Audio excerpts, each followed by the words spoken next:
So how do you make something that sounds like this?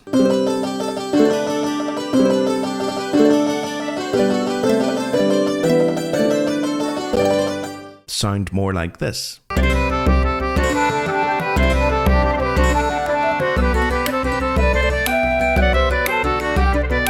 Or something that sounds like this?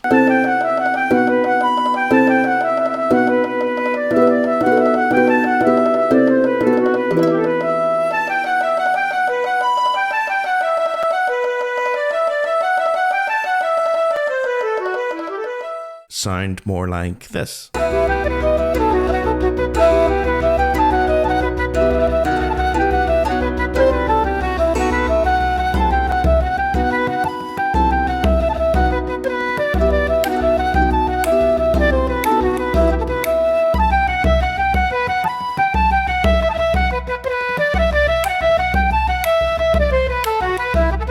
Well, the software that I'm using to create these sounds comes from Native Instruments. It's their Spotlight collection on Ireland, and they do other areas around the world as well, but their Irish collection is very good, I think.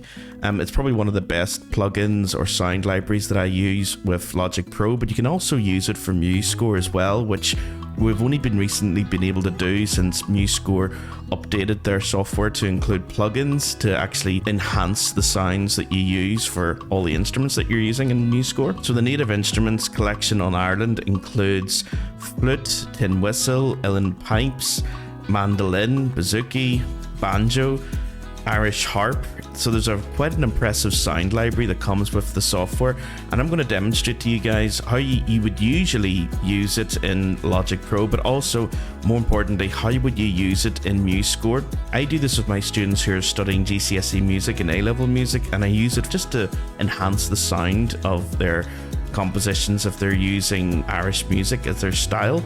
And it's pretty good. Some of the instruments are better than others, definitely, but I think overall you'll hopefully be able to hear the huge improvement there from just the bare basic library that MuseScore has and the sounds that you can get from Native Instruments software. So how do you do this? How do you get the sounds into MuseScore, and how do you use them?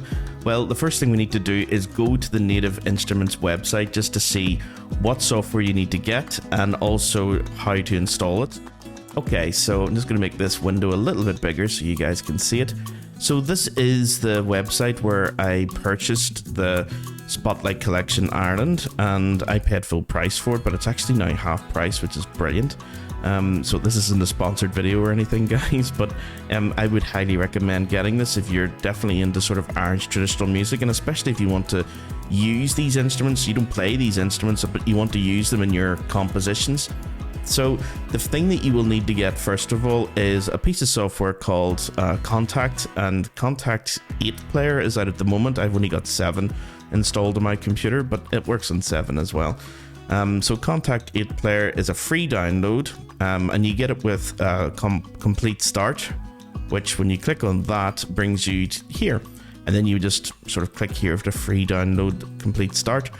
And Kontakt 8 Player will be part of this. It will come with a few other pieces of software that you might necessarily need. Then once all that's downloaded to your computer, you can then go ahead and purchase the Spotlight collection for Ireland. So that's the websites that you need to go to. So I'm just going to open the software, guys. It's already downloaded to my computer. You'll see if I go into my computer here that Kontakt 7 I've downloaded, and the purchase of the Spotlight collection for Ireland will be using this software in order to play on my computer. So that's what you're going to need is the Kontakt software, the Kontakt Player, which is free from their website. And I'm just going to open it in Logic Pro. Okay guys, so I'm going to open up Logic Pro just to show you how to get this software loaded. So it is obviously a software instrument track we're going to be using here. So I'm just going to create from that. And as you can see, it always goes to the sort of default sound for keyboard here.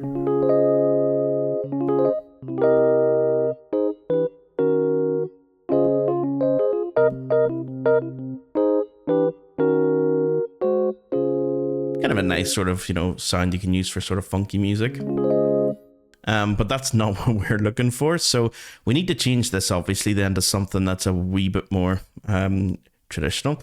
So we actually need to come over here to this little green part, and if you see just on the far right part of this little green bar, there's arrows pointing up and down, and if you just click on that, and then you're going to go down at the very bottom where it says AU Instruments, and there is Native Instruments, Contact 7, and then we're just going to select stereo. Haven't tried out all the other ones actually, but I just, by default, I just go to stereo. Okay, and there is where the software that we've purchased, and indeed if you purchase others, you can select any other. If you do the East Asia one, the Indian one, the Middle East, they can all appear in there as well, but it's just this one that we're looking for. And there it is, it's popped up. Okay, so you can see it's a very sort of nice little user interface, this little window that you're going to be using. And if you have your piano connected, of course, to your MIDI piano connected to Logic Pro, you can go ahead and just listen to some of the samples here. That's just me holding down this F key. Of course, you can change the tempo and the speed. You can even, if you want to, sync it up to the project. So when I move the tempo up and down here, do you see the way the tempo increases here? Even if I just click and drag here, up and down.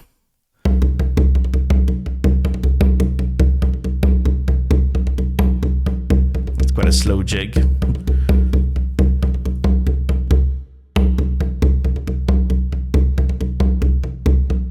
I'm thinking of like Sullivan's March or something, listening to that. But you can also change the hand position of the bodhrán.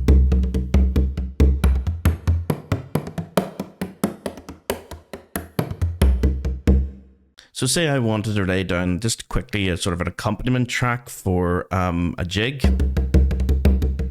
Might get that a wee bit faster though. Let me see if I just click up here, just go up to maybe 120.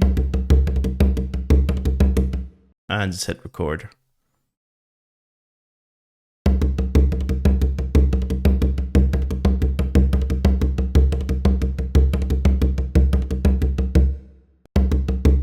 And there it is.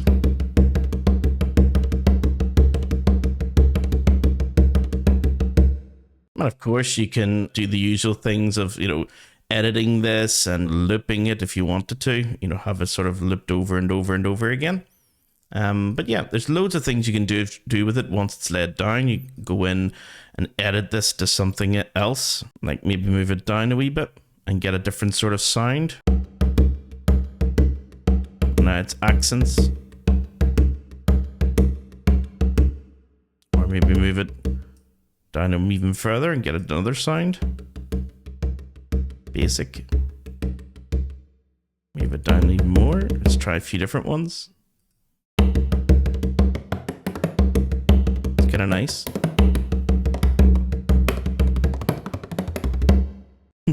Yeah, so kind of like the sort of triplets at the end of that. So it's really nice that you can edit it in real time as it's recording and move the hand position up and down the instrument as well to sort of get that feeling of the sort of left hand moving behind the skin and getting all those different sounds from the bodhrán. So it's a bit more sort of a modern style of playing the bodhrán that you would hear from like Eamon Murray or John Joe Kelly or guys like that. Okay, so that's obviously the bodhrán. Up here you can click to go into other instruments. So if you wanted something different, again, you can add another instrument here. You can add as many as you like. I've actually created like a template. And if I just go to File and New from Template, you should be able to see under My Templates, I've created Irish traditional music. And if I just selected that, you can see I've got all the instruments ready to go here. There's the bodhrán, there's the uilleann pipes, tin whistle, the flute, concertina, accordion, fiddle, Irish bouzouki, mandolin, tenor banjo, and harp. Okay, so you can get an idea of all the different sounds for these instruments. Like this would be, for example, the bouzouki.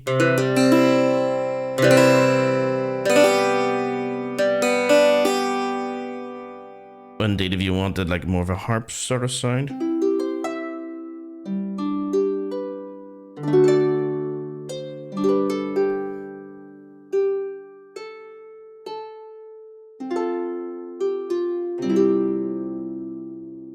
Okay.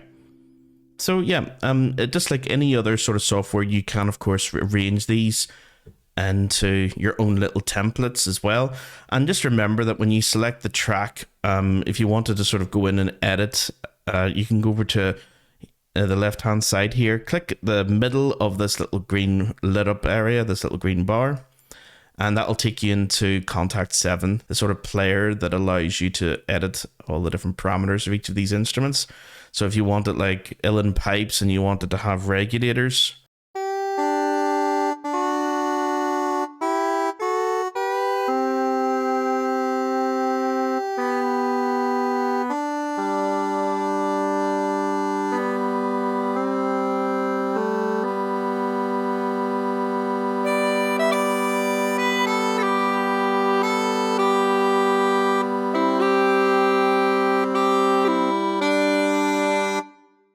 so you can do that with every instrument, of course, you know, for a tin whistle as well.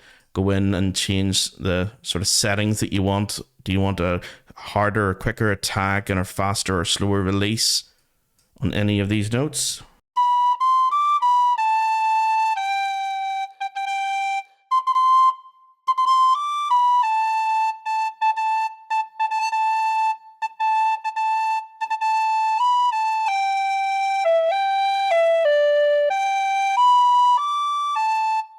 The other good thing about this, I think, is that they've already limited the capabilities of the instrument for you, so you don't end up doing, you know, something unstylistic by going too low or too high. So usually for instruments that are in tin whistles in D, the lowest note here, of course, is D. Yeah, so that's the sort of D major scale. But it does allow you to do other notes in between.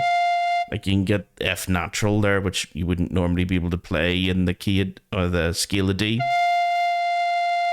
And I think it's a nice sound for nearly all of them. The pipes are good, the whistle is good, the boron's very good. I like the bouzouki as well. The button accordion, I don't know how to play the button accordion, but it does have a very traditional sound.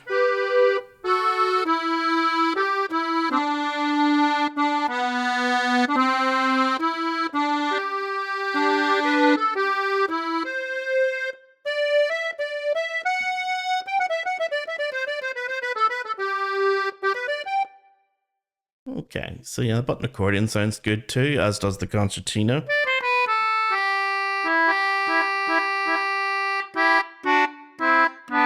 So notice that you can, of course, play two notes at the same time on the concertina, but when it came to, say, the tin whistle or the uilleann pipes, it just naturally sort of prohibits you from doing that. And you just alternate between the two notes if you tried to play them both at the same time. It plays the bottom one and the top one is almost like the cut. I would say that the weakest out of all of them is still the fiddle. It's just one of these things, guys, I've noticed with all sort of sound libraries that they just find it really, really tricky to get a good string sound from anything that's bowed. Like pizzicato double bass will sound nice, but when you try to get like a bowed instrument, it's still noticeable to musicians that it's definitely a synthetic sort of sound.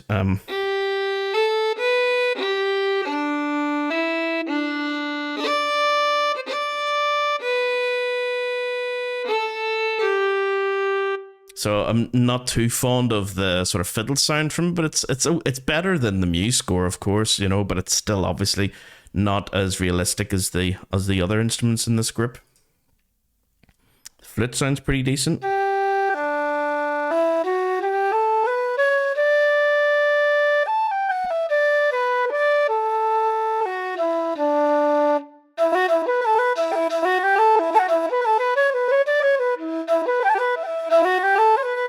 Okay, so these are all little sample sounds down here just to give you an idea.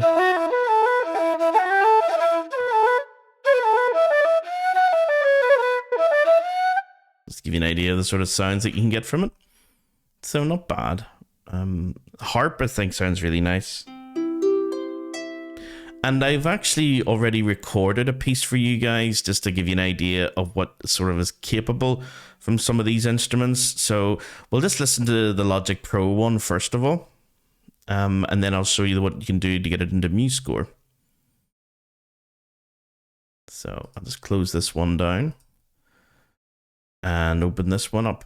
Here we go.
Okay, so that's just to show you what you're capable of getting on just the harp. Now imagine adding all of the other instruments alongside that. You could have other things like a drone or any other instrument in Logic Pro, or indeed if you want to combine it with other cultures around the world, with like the Middle East or East Asia or the Indian plugins that Native Instruments do.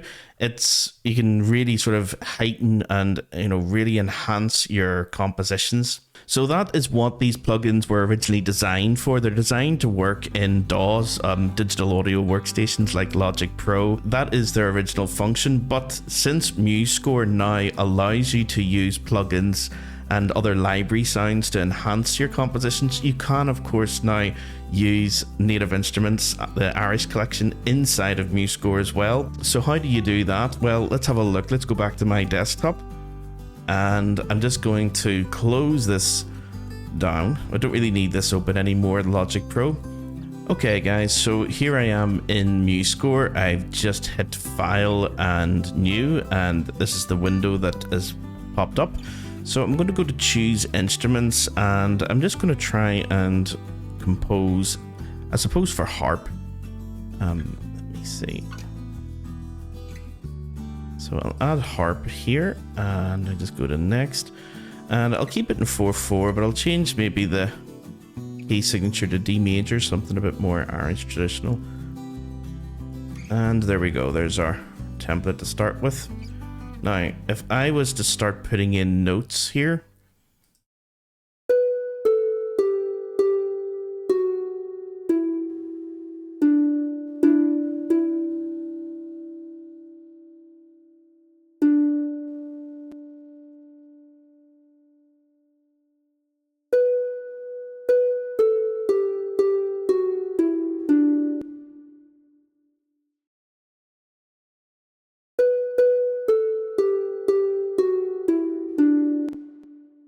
if I want to change that now to the native instruments sounds, I would go up here to mixer. And here where it says, MuseScore Basic, this is for the harp. And indeed, if you've written for like 20 other instruments, you'd have MuseScore Basic all the way along here. You can go in to this drop down arrow, and if I go to VST3, you'll see that native instruments, it's again just like it was in Logic Pro, native instruments Contact 7. I can go there, and again same contact player comes up, and I can now click on that guy. Okay, so that's now been changed to Contact 7, and when I click on that now, you can see that the same window pops up as before. Actually, it's popped up as bouzouki, so even though I've got this as harp, it should sound like a bouzouki now. Yeah. Okay, so I've just scrolled over until I got to harp, and now I've got the... So that definitely sounds more like an Irish harp to me, but if you wanted to go back to the original sound, of course, you can go here, Sound, Fonts, Music Basic, and just choose automatically. It will remember that you've already chosen harp at the start of your project. So you select choose automatically, it'll just go straight back to what it was. There's nothing terribly wrong with that sound. It just sounds a little sort of like, what you'd hear from a 1990s computer game when it comes to harp. So you may want something a little bit more advanced. This is what you're paying for, is to get the more advanced sound. So, and you can use it, of course, in Logic Pro and in MuseScore. So let's just put it back. Let's just put it back to our harp.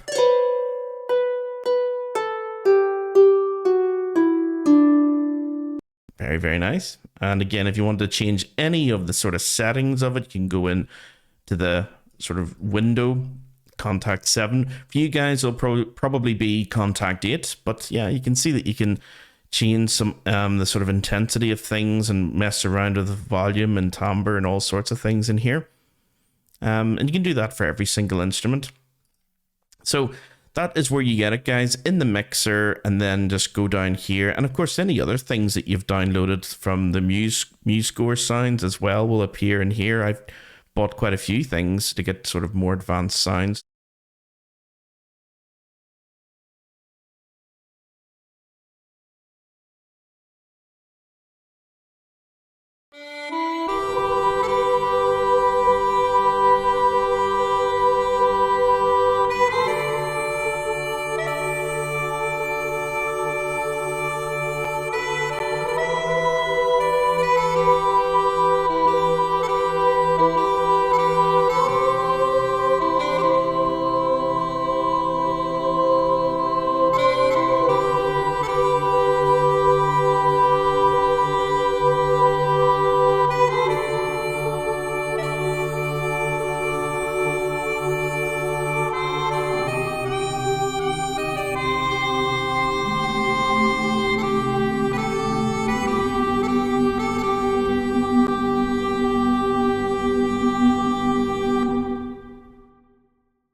And this is all just to help my students out. Like, I don't sit down as a composer doing this. So they would give me their compositions, and instead of us using the basic sounds inside of MuseScore, we would just change those instruments to more sort of professional sounding instruments like we would for Irish traditional music. And then we can use those sound libraries and then extract the sound from that and present that. And I did that recently with one of my GCSE students. I just want you guys to hear the difference between the inbuilt sounds of MuseScore and the more advanced sounds from native instruments. So if we just go back to the screen, my desktop, just to let you see that, it's going to come out of this for a sec. So you can see here, guys, that this student wrote, for her composition, it was concertina, flute, bouzouki, bodhrán, and Irish harp.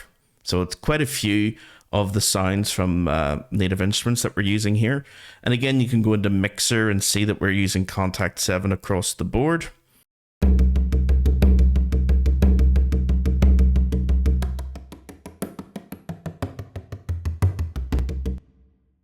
Okay, so how did she get those sounds into this composition? So what you guys actually don't see is that there is two bodhrán parts here. There's the one that we can see which is just written out as straightforward quavers because that's indeed what it's playing. But we don't get an idea of the sort of hand moving up and down the back of the skin to get those sort of different sounds, that different timbral sound of getting lower from the high part down to the low part. That's because the actual sound of this is coming out of this part here, which we've hidden from being printed. So you can see that in order to get C sharp, C natural, that is the dum bum bum bum bum bum. That is the actual sounds there.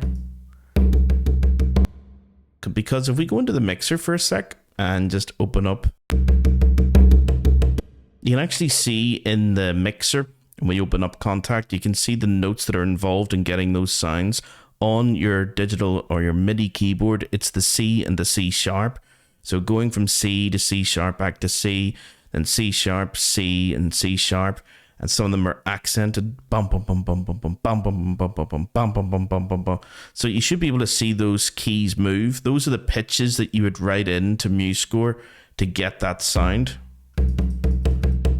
You can actually see it lighten up here.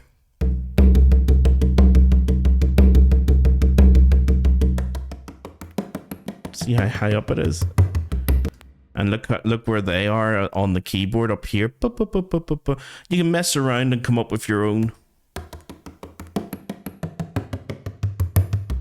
Okay, so the actual sounds that you create for these instruments come from this little plugin itself, and you can just mess around and put in any sounds that you like, and whatever sounds you put on the staff correspond to the sounds that come out of the plugin.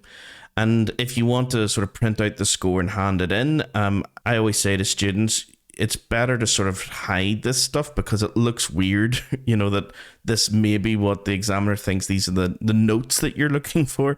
But because it's just a percussion instrument, you're not actually getting, definite pitch here. You're just getting indefinite pitch. Of course, you're getting rhythm. So you can just hide this stuff here, as you can see.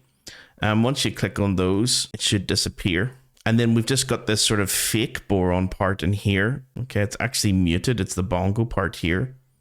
We're just using that as a visual representation of the hidden boron sound.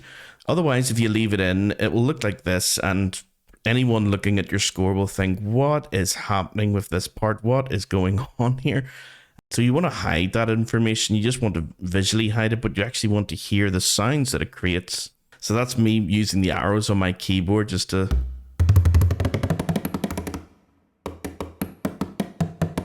let you hear what those actual sounds are. So they don't correspond to any sort of pitch or anything. They're just signaling to the library, the Contact library, what rhythms or what sounds that you're looking for. That's all. So you don't really need to see this. Nobody needs to see this. And then when you play it, you shouldn't really notice.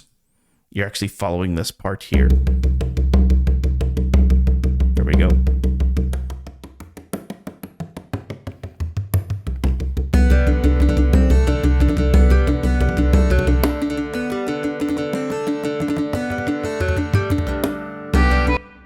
Okay, so and that was the bouzouki part here.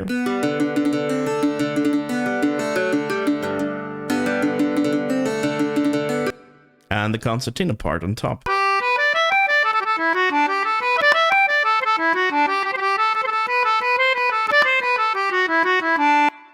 I'm just going to compare that with what you would hear just with the normal concertina sounds that are built into MuseScore. Sounds more like an accordion to me.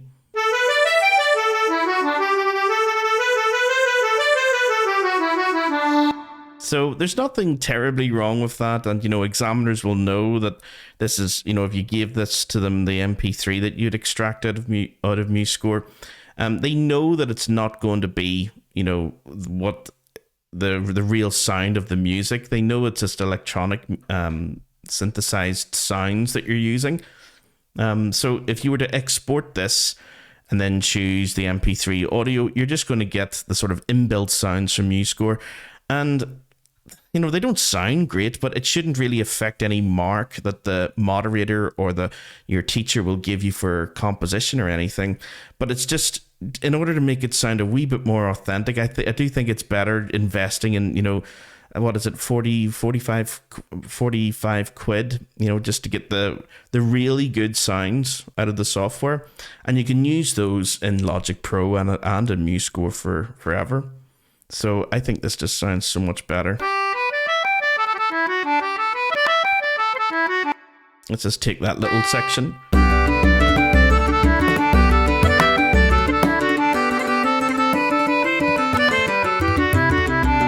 And you can see that the students also put in all the little rolls and cuts and little sort of ornaments that are typical of the trad music here. You can even hear the keys being used on the instrument. So, if I just go back a wee bit, just to let you hear that. It's sort of around this section here.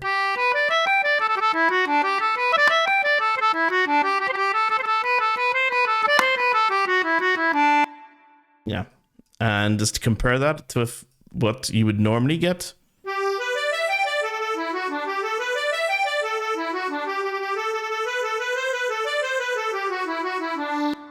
So yeah, there's no comparison in my view anyway. In my opinion, it sounds so much better. And of course, that's what you're paying for.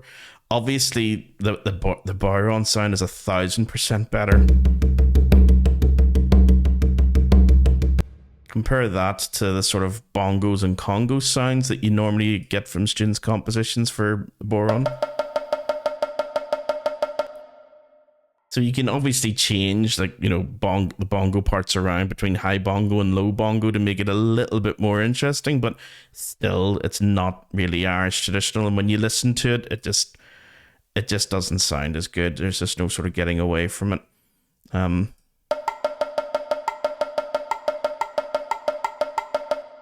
Yeah, so compare that to this.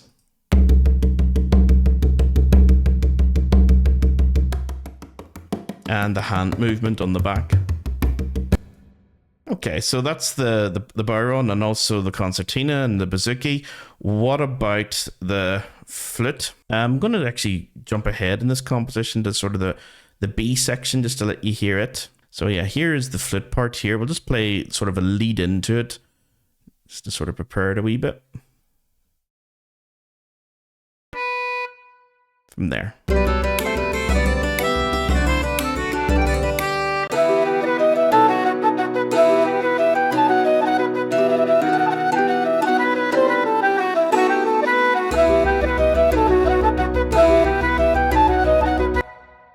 So here's the flute as you would normally hear it from MuseScore.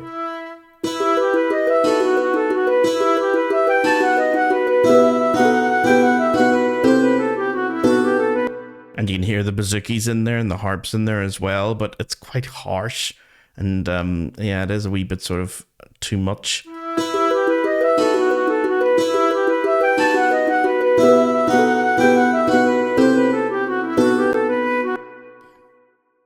So you shouldn't expect to lose marks, just because of the limitations of the software that you're using. But if a marker or a moderator was to hear this instead, it would sort of, you can't help but wonder, is this going to sort of get you better marks?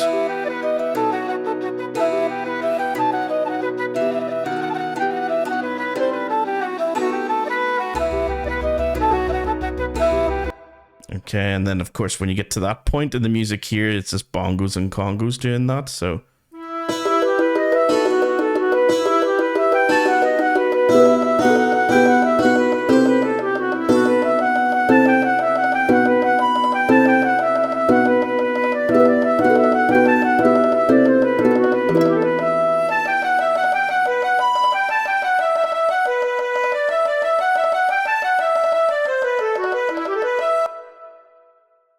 And compare that again just to the more advanced software.